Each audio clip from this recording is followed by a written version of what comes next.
Have you ever been completely overwhelmed, stressed, behind on work, emotionally drained, and someone says, "Why didn't you just ask for help?" But instead of relief, you feel uncomfortable. Because for some reason, asking for help feels worse than struggling alone. Why is that? Today we're talking about why asking for help feels so hard, even when you desperately need it. This isn't just pride, it's psychology. It's fear. It's identity. And sometimes, it's survival instinct. Most people struggle to ask for help for three main reasons. 1. Fear of judgment. You think, if I ask, they'll think I'm incompetent. They'll think I can't handle my own problems. 2. Fear of being a burden. You tell yourself, they're already busy. I don't want to stress them. 3. Fear of looking weak, especially if you're the strong one, the independent one, the one everyone else leans on. Somewhere along the way, you learn that being self-sufficient equals being valuable.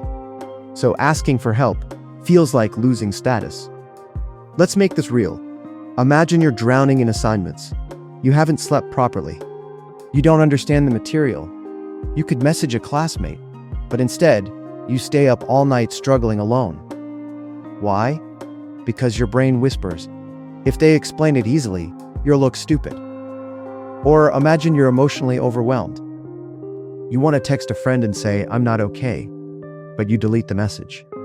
Because you don't want to be that friend. So instead, you isolate. Here's what's happening psychologically. Asking for help creates vulnerability. And vulnerability feels dangerous because it exposes uncertainty, weakness, and need. Your brain treats that exposure like a threat, so it chooses isolation, even if isolation hurts you more. But here's the twist. The people you respect most, do they never ask for help?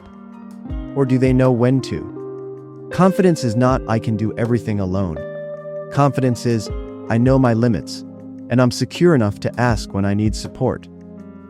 In fact, research shows people actually feel closer to someone after helping them.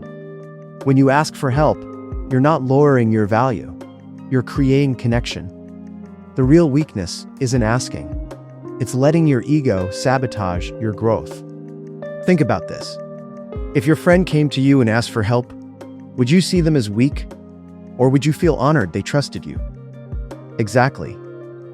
You judge yourself way harsher than anyone else does. The rule you apply to yourself, you don't even apply to others.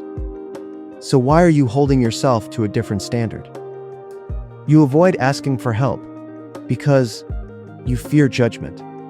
You fear being a burden. You fear losing your identity as the strong one. But strength isn't silence. Strength is honesty. So I want to ask you something. When was the last time you needed help, but didn't ask? Comment "I relate" if this hit you. And if you want to understand how vulnerability actually builds confidence, watch my next video on why being the strong one is emotionally exhausting. Subscribe if you're ready to grow mentally, not just survive silently.